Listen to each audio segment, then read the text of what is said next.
The 8-year-old girl pointed at the code sprawled across the whiteboard that had the entire engineering team scratching their heads. Her small finger traced a pattern only she seemed to recognize, and then with complete confidence, she uttered 2 words that silenced the room. Easy peasy. No one moved. No one spoke. The senior engineers exchanged confused glances, while the system administrators checked their tablets again, wondering if they'd missed something obvious.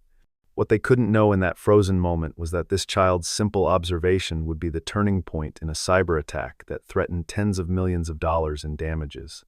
Wesley Parker was the kind of man who disappeared into the background of corporate America. At 38, his sandy brown hair was already retreating at the temples, and the creases around his eyes told stories of long nights reading technical manuals by lamplight while his daughter slept in the next room. He worked as a systems maintenance technician at Monroe Cybertech, a position that kept the lights on but rarely earned invitations to strategy meetings. His uniform of khaki pants and blue button-down shirts with the company logo embroidered on the pocket made him practically invisible to the executives who strode through the hallways in designer suits. But Wesley didn't mind. The background was a comfortable place to be when you were raising an 8-year-old daughter on your own and trying to keep your head above water financially. His job provided stability, decent health insurance, and flexible enough hours that he could usually arrange childcare without too much trouble, usually. This Saturday morning was different. His regular babysitter, Mrs. Thornton from the apartment below, had called with a fever, and his backup, his sister Diane, was out of town at a teachers' conference. The weekend maintenance shift couldn't be postponed, not when the company was rolling out a major security update that had half the IT department working overtime. So Wesley found himself doing something he'd managed to avoid for the past 3 years of employment, bringing his daughter to work. "Now remember what I told you, Maisie," he said, as they walked through the underground parking garage toward the elevator. "You stay in my sight at all times. You can read your books or draw, but no wandering off, and no bothering anyone who looks busy, which will be everyone." He swiped his security badge at the elevator panel, mentally crossing his fingers that his supervisor wouldn't make a surprise visit today. Maisie Elizabeth Parker nodded solemnly, her amber eyes serious behind purple-framed glasses that were slightly too large for her heart-shaped face. Her curly auburn hair was pulled back in a messy ponytail, wisps already escaping to frame her freckled cheeks. "I brought my graph paper and colored pens," she said, patting the worn backpack that hung from her narrow shoulders, "and the cryptography book you got me for my birthday. I won't be any trouble, Daddy." The elevator doors opened with a soft chime, and Wesley ushered his daughter inside, hoping desperately that her promise would hold true. He couldn't afford to lose this job, not with the rent increase coming next month and Maisie's school program for gifted children requiring special materials and extra fees. What Wesley didn't know, what only a handful of top executives had been briefed on, was that Monroe Cybertech's network had experienced a breach the previous evening. A sophisticated attack had found a vulnerability in their security protocol, and the company was scrambling to identify and patch the weakness before any significant data could be compromised. The CEO had ordered complete information lockdown. Only those directly involved in solving the crisis were to be informed. As far as the maintenance department knew, it was just another weekend shift, albeit one with an unusually large number of senior engineers in the building. Wesley guided Maisie to his workstation, a small desk tucked into the corner of the large open-plan office that housed the technical support team. He set up her books and papers on one side of the desk, then logged into his computer to check the day's maintenance tickets. "I'll need to make rounds on several floors to check the server room connections," he explained as he scrolled through the list of tasks. "You'll come with me, but you need to stay quiet and not touch anything, okay?" Maisie nodded again, already absorbed in her book, a simplified introduction to cryptography that Wesley had found in a second-hand bookshop. Her small fingers traced the patterns of substitution ciphers as she worked through the practice problems in the margins, her lips moving silently as she decoded the messages. Wesley watched her for a moment, a familiar mixture of pride and concern washing over him. Maisie had shown an uncanny ability with patterns and logic puzzles almost as soon as she could talk, but that same brilliance made her an outsider among her peers. Other kids found her strange. Teachers didn't know what to do with a child who finished the year's math curriculum by October. Wesley often wondered if he was doing right by her, raising her alone in their small apartment, feeding her curious mind with whatever books and resources he could afford, but never quite able to give her the enrichment her intelligence deserved. The morning passed quietly enough as Wesley moved through his checklist of maintenance tasks. Maisie followed dutifully, sitting cross-legged on the floor with her books whenever they stopped for Wesley to check connections or replace equipment. By lunchtime, they had made their way to the 32nd floor, where the Network Operations Center was housed. As Wesley knelt to inspect a malfunctioning router, he noticed an unusual amount of activity through the glass walls of the large conference room across the hallway. A group of senior engineers were gathered around a whiteboard covered in what appeared to be code sequences, their body language tense and frustrated. Among them was Catherine Reynolds, the Chief Information Security Officer, her normally composed features tight with concern as she jabbed a finger at the board. Wesley quickly looked away. Whatever was happening in that room was far above his pay grade. Inside the glass-walled conference room, tensions were reaching a breaking point. Catherine Reynolds ran a hand through her short blonde hair, her patience wearing thin as she addressed the assembled team. "We've been at this for 14 hours, people. The attackers have planted a backdoor somewhere in our authentication system, and they're using it to siphon customer data as we speak. Every minute we waste is another 1,000 records compromised." She turned to Marcus Holloway, the lead security architect, a tall black man whose usual easy confidence had given way to evident exhaustion. "What about the token validation process? Could they be intercepting the authentication there?" Marcus shook his head, rubbing his bloodshot eyes. "We've been through that code line by line. The validation itself is solid. It has to be somewhere else in the chain, maybe in how we're handling the session persistence after validation." The team fell back into frustrated silence, staring at the complex diagram of system architecture that sprawled across 3 whiteboards. Lines of code were scribbled in different colored markers, with annotations and question marks clustered around potential vulnerability points. Ryan Jenkins, a junior engineer who had been brought in for his expertise in encryption protocols, stood up and walked to the board, tracing a finger along a sequence of code. "What if we're looking at this backward? What if they're not breaking in through the validation process, but piggybacking on a legitimate authentication?" Catherine considered this, her arms crossed tightly across her chest. "Possible, but that would require access to a valid token in the first place. Unless..." Her voice trailed off as she noticed movement in her peripheral vision. Through the glass wall, she could see a maintenance worker finishing up with a router installation, a small child sitting patiently nearby with an open book. Wesley finished his work on the router and stood up, gesturing for Maisie to follow him. As he turned to leave, he noticed Catherine Reynolds looking in their direction, her expression unreadable. He quickened his pace, hoping to make a swift exit, but at that moment, one of the glass doors to the conference room swung open, and Marcus Holloway stepped out. "Hey," he called, and Wesley froze, certain he was about to be reprimanded for bringing his daughter to work. Instead, Marcus pointed to the router. "Is that the one that was dropping packets yesterday?" Wesley nodded, surprised to be addressed directly by someone so senior. "Yes, sir. I've replaced the internal connection and reconfigured it to the updated security protocol. It should be stable now." Marcus gave him a tired smile. "Thanks. We need all the network stability we can get right now."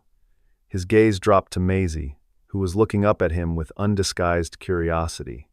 "And who's this?" Before Wesley could answer, Catherine appeared in the doorway behind Marcus, her sharp eyes taking in the situation. "Parker, right? Maintenance?" she asked, her tone clipped. Wesley nodded, instinctively placing a protective hand on Maisie's shoulder. "Yes, ma'am. Wesley Parker. I apologize for bringing my daughter in today. My childcare fell through at the last minute, and I couldn't miss the scheduled updates." He braced himself for a reprimand, but Catherine merely nodded, her mind clearly elsewhere. "As long as she doesn't touch anything sensitive. We have a situation today, so please make sure you're both careful around the secure areas." She was about to turn back to the conference room when Maisie spoke up, her voice small but clear. "Are you trying to find a back door in your code?" The question hung in the air, startling in its directness. Catherine and Marcus exchanged glances, then Catherine knelt down to Maisie's level, her expression a mixture of surprise and professional caution. "What makes you ask that, young lady?" Maisie adjusted her glasses, suddenly self-conscious under the adult's scrutiny. "I heard you talking about token validation and backdoors. That's like in my book." She held up the cryptography text, open to a chapter on security vulnerabilities. "When someone tries to sneak in through a secret entrance instead of the front door, Catherine's eyebrows rose slightly, and she looked up at Wesley with newfound interest. Your daughter reads about cryptography? Wesley felt his cheeks warm with a mixture of pride and embarrassment. She likes puzzles and patterns. She's been reading my old technical manuals since she was 6. I try to find books that explain things at her level. Marcus was looking at the whiteboard visible through the glass, then back at Maisie, a thoughtful expression crossing his face. Hey, Catherine, what if we... He paused, seemingly struck by an idea. What if we let her take a look? Fresh eyes, completely different perspective. We've been staring at this problem so long we might be missing something obvious. Catherine looked skeptical. She's a child, Marcus. But there was a note of desperation in her voice that suggested she was running out of options. After a moment's hesitation, she turned to Wesley. Mr. Parker, would you and your daughter mind stepping into our meeting for a moment? I assure you, you're not in any trouble. We're dealing with a security issue, and sometimes a new perspective can be valuable. Wesley felt a surge of anxiety. Getting involved in whatever high-level crisis was unfolding seemed like a fast track to complications he didn't need. But Maisie was already gathering her books, her eyes bright with interest behind her purple frames. We can help, she said with the simple confidence of childhood, and Wesley found himself following her into the conference room, where a dozen tired engineers turned to stare at the unexpected newcomers. The conference room fell silent as Wesley and Maisie entered, the engineers exchanging confused glances at the sight of the maintenance worker and his young daughter. Catherine quickly took control of the situation, her voice professional but strained. Everyone, this is Wesley Parker from maintenance and his daughter. She looked to Wesley for the name. Maisie, he supplied, his hand still resting protectively on his daughter's shoulder. Catherine nodded. Maisie. Mr. Parker was working nearby, and we thought a fresh perspective might be useful. We've been looking at the same code for hours and might be missing something obvious. Ryan Jenkins, the junior engineer, didn't bother to hide his skepticism. With all due respect, Catherine, we don't have time for this. The breach is ongoing, and we need to focus on solutions, not distractions. Catherine's jaw tightened, but before she could respond, Marcus interjected, his voice calm but firm. 5 minutes, Ryan. We've been spinning our wheels for hours. 5 minutes for a fresh perspective won't kill us.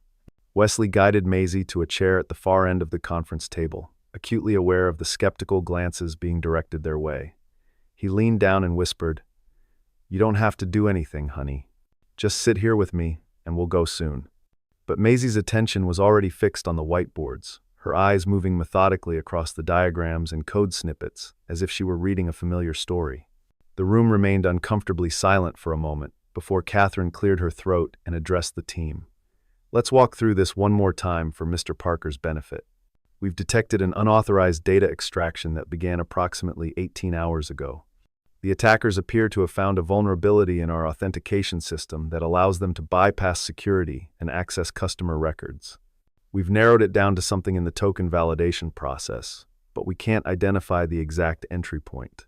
As she spoke, Maisie slid off her chair and walked closer to the whiteboard, her head tilted slightly as she studied the diagrams. Wesley moved to pull her back, embarrassed by her boldness, but Marcus shook his head slightly, indicating it was okay. Maisie stood before the central whiteboard, her small finger hovering just above the surface as she traced the flow of data represented in the diagram. Her lips moved silently as she followed the logic paths, her brow furrowed in concentration. The engineers watched with expressions ranging from amusement to impatience, but none interrupted as the child methodically worked her way through the complex system architecture. After several minutes, Maisie stepped back and turned to look at the adults, adjusting her glasses with one finger. The problem isn't in the token validation, she said matter-of-factly. It's in what happens before that, when you're making the token in the first place. Ryan Jenkins let out a short, dismissive laugh.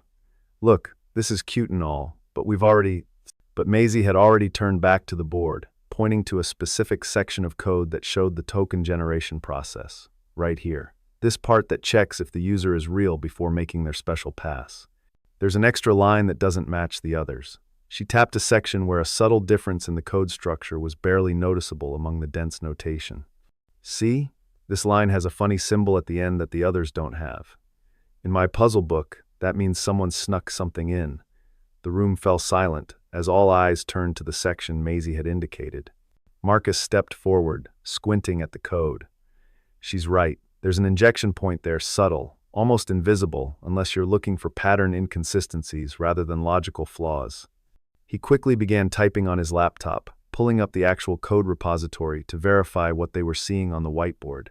After a tense minute, he looked up, his expression a mixture of amazement and professional concern. There's a shell injection in the input sanitization routine. It's allowing command execution at the token generation phase, completely bypassing the validation checks we've been focused on. The energy in the room shifted instantly, the engineers snapping to attention as they gathered around Marcus's laptop to see the vulnerability for themselves. Ryan's skepticism had given way to grudging respect as he leaned in to examine the code. Jesus, it's so obvious now. We were so focused on the validation logic that we missed the input handling completely. Catherine was already on her phone, issuing rapid instructions to the security operations team to implement an emergency patch. In the midst of the sudden flurry of activity, Maisie returned to Wesley's side, looking up at him with a small smile. "Was I right, Daddy?" she whispered. Wesley nodded, momentarily speechless with pride and astonishment. Before he could find his voice, the conference room door swung open, and a woman whose presence immediately commanded attention stepped into the room.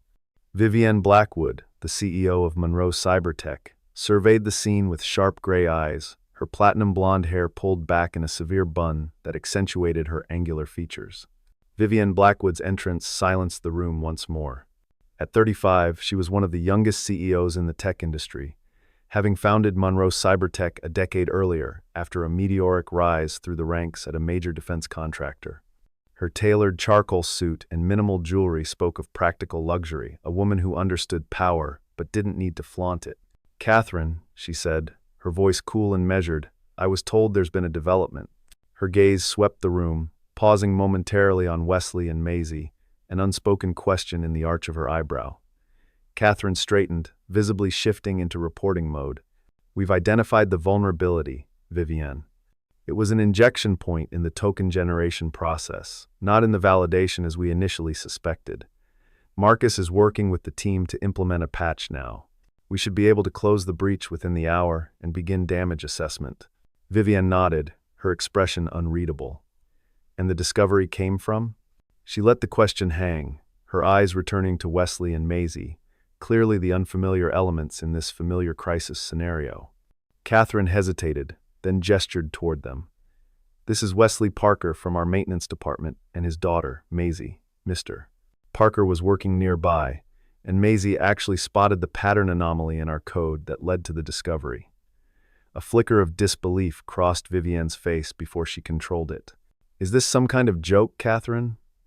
The question was quiet but sharp, cutting through the room like a blade. Wesley instinctively drew Maisie closer to his side, recognizing the dangerous edge in the CEO's voice. Catherine shook her head firmly. "No joke. The child spotted a pattern inconsistency that we all missed. Marcus has confirmed it's the entry point the attackers are using." Vivienne turned her full attention to Wesley and Maisie, her gaze calculating. "Mr. Parker, was it?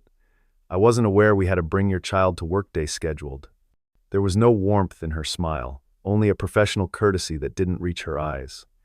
Wesley swallowed hard, acutely aware of how precarious his position was. "No, ma'am. I apologize for the irregularity. My childcare arrangements fell through this morning, and I couldn't miss my shift with the security update schedule. I take full responsibility for bringing Maisie with me, and if there's any disciplinary action," Vivienne held up a hand, cutting him off. "That's not my immediate concern, Mr. Parker. What interests me is how your daughter apparently solved a problem that has had my best engineers stumped for nearly a day." She crouched down slightly, bringing herself to Maisie's eye level, her expression softening marginally. "Maisie, is it? Where did you learn to read code like that?" Maisie looked up at her father briefly, as if seeking permission to speak, then turned back to Vivienne. "From Daddy's books, mostly, and my puzzle books. And sometimes Daddy lets me watch when he's fixing things at home." She adjusted her glasses nervously. "The code is just patterns, like the cipher puzzles in my book. I could see that one part didn't match the pattern of the others." Vivienne's eyes narrowed slightly, as if she were trying to solve a puzzle herself. "And where do you go to school, Maisie?" The girl's answer was matter of fact. "Roosevelt Elementary." "I'm in 3rd grade, but I do 5th grade math with Mrs. Henderson during math period, Wesley added quietly. She's in the gifted program, but the resources are limited. I try to supplement at home as much as I can. Something unreadable flickered across Vivienne's face, perhaps recognition, perhaps calculation before she straightened and turned to Catherine. Show me exactly what she found. As the engineers explained the technical implications, Wesley gently guided Maisie back to their seats at the conference table, hoping they could fade into the background now that their unexpected contribution had been made. But Ryan Jenkins, the junior engineer who had been most skeptical initially, was now looking at Maisie with undisguised curiosity. "How old are you, kid?" he asked, his tone somewhere between impressed and suspicious. 8 3/4, Maisie replied, a hint of pride in the precision of her answer. Ryan shook his head, a wry smile twisting his lips. 8 3/4, Jesus. And here I am, with a master's degree and 6 years of experience, missing what an 8-year-old could see. There was no malice in his voice, just a bemused acknowledgement of the situation's irony. Wesley tensed, unsure if the comment was meant as an insult, but before he could respond, another engineer, a woman with a streak of purple in her dark hair, leaned forward. "It's not about education, Ryan. It's about perspective. We were all looking for a logical flaw in the validation process because that's where we expected the vulnerability to be. She wasn't burdened by those assumptions. She just saw the patterns as they were." Her gaze shifted to Maisie, genuinely curious. "What made you look at that particular section of code, Maisie?" Maisie considered the question seriously, her brow furrowing in concentration. "It was the arrows," she finally said. "They all pointed to that box as the starting place, but everyone was looking at the boxes after it. I thought maybe the starting place was important too." The simplicity of the observation hung in the air, a reminder of how easily expertise could become a form of tunnel vision. Across the room, Vivienne had finished reviewing the technical details with Catherine and Marcus. She turned back to the group, her decision apparently made. "I want Mr. Parker and his daughter to stay for the remainder of this crisis resolution. Clearly, we need the kind of fresh perspective they provide." The statement was delivered as a fact, not a request, and Wesley found himself nodding agreement before he'd fully processed the implications. Vivienne continued, addressing the room at large. "Marcus, how long until the patch is deployed?" Marcus checked his laptop, consulting briefly with another engineer. 20 minutes for the initial deployment to close the breach. Another hour for full system verification to ensure there are no additional vulnerabilities. Vivienne nodded sharply. "Good. Catherine, I want a damage assessment report as soon as the breach is contained. How many records were compromised, what specific data fields, and an initial risk analysis for potential customer impact." For the next hour, Wesley and Maisie sat quietly at the conference table's edge, observers to the controlled chaos of crisis management. Engineers huddled around laptops, speaking in the rapid technical shorthand of their profession. Status updates were called out across the room as the security patch was deployed across Monroe Cybertech systems. Catherine moved between groups, coordinating efforts and relaying information to Vivienne, who had stationed herself at the head of the table, monitoring the situation with laser focus. Wesley tried to keep Maisie occupied with her books, but she was clearly fascinated by the activity around them, her eyes darting between the engineers and the constantly updating diagrams on the whiteboards. At one point, she took out her colored pens and graph paper, beginning to sketch what looked like her own version of the system architecture displayed on the boards. Marcus approached their end of the table, a tired smile softening his serious expression. "Your daughter is something else, Mr. Parker. That catch of hers probably saved us millions in potential damages and countless hours of customer trust rebuilding." He glanced at Maisie's drawing, his eyebrows rising in surprise. "That's actually a pretty accurate rendition of our authentication flow. She's really absorbing all this?" Wesley nodded, a father's pride momentarily overwhelming his social awkwardness. "She's always been like this. Sees things once and remembers them in detail, understands systems intuitively. Her teachers don't quite know what to do with her." Marcus nodded thoughtfully. "I can imagine.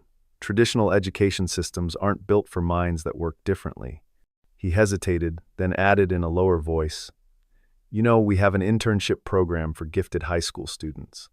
In a few years, she might." He was interrupted by a sudden commotion from the other side of the room, where Ryan was staring at his laptop screen with alarm. We've got movement in the database access logs, Ryan called out, his voice tense. New query patterns, different from the original breach signatures. I think we've got a second attack vector. The atmosphere in the room instantly shifted, the momentary relief giving way to renewed urgency. Catherine moved quickly to Ryan's side, peering at his screen. Timestamps? She demanded. Started 3 minutes ago, right after we closed the token generation vulnerability. Marcus muttered a curse under his breath, already moving to join them. They must have anticipated we'd find the first breach. This could be a diversionary tactic, get us focused on one vulnerability while they exploit another. Vivienne's voice cut through the rising tension, sharp and commanding. Full status report, now. Catherine straightened, addressing the CEO directly. It appears to be a second attack vector, different signature, possibly targeting a different subsystem. The timing suggests it was planned they launched it as soon as we patched the first vulnerability. As the engineers scrambled to identify the new threat, Wesley noticed Maisie had stopped drawing and was watching the screens and whiteboards intently, her expression one of deep concentration. She tugged gently at his sleeve. "Daddy, I think I see something." Wesley hesitated, reluctant to insert them into the crisis again, but Maisie was already sliding off her chair, graph paper in hand. "Maisie, wait," he began, but she was already approaching the whiteboard where Marcus and several other engineers were mapping out the new attack patterns. Wesley followed quickly, an apology ready on his lips, but Catherine caught his eye and gave a small nod, as if granting permission for Maisie's intervention. The child stood quietly for a moment, absorbing the information being rapidly transcribed onto the board, then held up her own drawing. "I think they're using the feedback loop," she said, her voice small but clear in a momentary lull in the engineers' discussion. The room didn't fall silent this time, but several heads turned toward her, including Marcus's. He knelt down to examine her drawing more closely. "What do you mean by feedback loop, Maisie?" She pointed to a section of her diagram where she had drawn a circular pattern in red. "Here. When the system sends back a message saying, 'You can't come in,' it's still talking to the person trying to break in. What if they're catching those messages and using them to find another way in?" Marcus stared at her drawing, then up at the whiteboard, his expression shifting from confusion to dawning realization, the error responses. They could be exploiting information leakage in the error handling routines. He turned to the team, excitement cutting through his exhaustion. "Pull up the error handling code for the authentication services. Focus on what data we're returning in the failure responses." For the next 20 minutes, the team worked feverishly to analyze and address the newly identified vulnerability. Wesley stood back, a protective arm around Maisie's shoulders as she watched the process unfold, occasionally offering a child's perspective on the complex system interactions that sometimes cut through the technical complexities to reveal simple truths the engineers had overlooked. Each time she spoke, her observations were treated with increasing respect, the initial skepticism giving way to a grudging acknowledgement that sometimes expertise could be a hindrance when fresh eyes were needed. Vivienne observed it all, her expression unreadable, but her attention never wavering from the unlikely pair of the maintenance worker and his precocious daughter. When the second patch was finally deployed, successfully blocking the new attack vector, a collective sigh of relief swept through the room. Catherine approached Wesley and Maisie, the strain of the day evident in the shadows under her eyes, but a genuine smile softening her professional demeanor. "Mr. Parker," she said formally, then seemed to reconsider. "Wesley, I think it's safe to say that you and your daughter have gone well beyond the call of duty today." She turned to Maisie, her smile widening. "And you, young lady, have quite possibly saved this company from a catastrophic data breach, twice." Maisie ducked her head, suddenly shy in the face of such direct praise. "I just saw the patterns," she mumbled, leaning against her father's side. Catherine exchanged a glance with Vivienne, who had joined them, a silent communication passing between the two women. Vivienne cleared her throat, addressing Wesley directly. "Mr. Parker, I'd like to speak with you and your daughter privately, if you don't mind. Perhaps in my office?" It wasn't really a request, despite the phrasing. Wesley nodded, a mixture of curiosity and apprehension coursing through him as he gathered Maisie's books and pens, following the CEO toward the elevator that would take them to the executive floor. Vivienne's office occupied the corner of the 52nd floor, its floor-to-ceiling windows offering a panoramic view of the city skyline. The space was minimalist in design. Glass, steel, and white surfaces created an impression of crystalline clarity that reflected the CEO's approach to business. As they entered, Wesley felt acutely out of place in his maintenance uniform. Maisie's small hand clutched in his as they followed Vivienne to a sitting area where sleek leather chairs surrounded a low glass table. "Please, make yourselves comfortable," Vivienne said, gesturing to the chairs as she took one herself. She had shed the formal suit jacket she'd worn in the conference room, revealing a simple white silk blouse that softened her appearance somewhat. Wesley sat, helping Maisie into the chair beside him, her legs dangling well above the floor. For a moment, no one spoke, the distant hum of the building's systems, the only sound in the pristine office. Then Vivienne leaned forward slightly, her gray eyes intent on Maisie. "I must admit, this is not how I expected today to unfold," she began, a hint of wry humor in her tone. "I certainly never anticipated that the solution to a crisis that had my top engineers baffled would come from an 8-year-old with colored pens." Maisie looked up at her father, uncertain how to respond to the statement that wasn't quite a question. Wesley cleared his throat, his natural reticence warring with a father's pride. "Maisie has always had a unique way of seeing things," he said simply. "Her mind works differently. She sees patterns and connections that others miss." He hesitated, then added with quiet dignity, "We don't solve problems like engineers, as you said. We solve them like father and daughter." Vivienne's expression shifted, something unreadable flickering in her eyes before she nodded slowly. Clearly an effective approach. She turned her attention fully to Maisie, her voice gentling in a way Wesley hadn't heard before. "Maisie, may I see your notebook? The drawings you were making during the meeting?"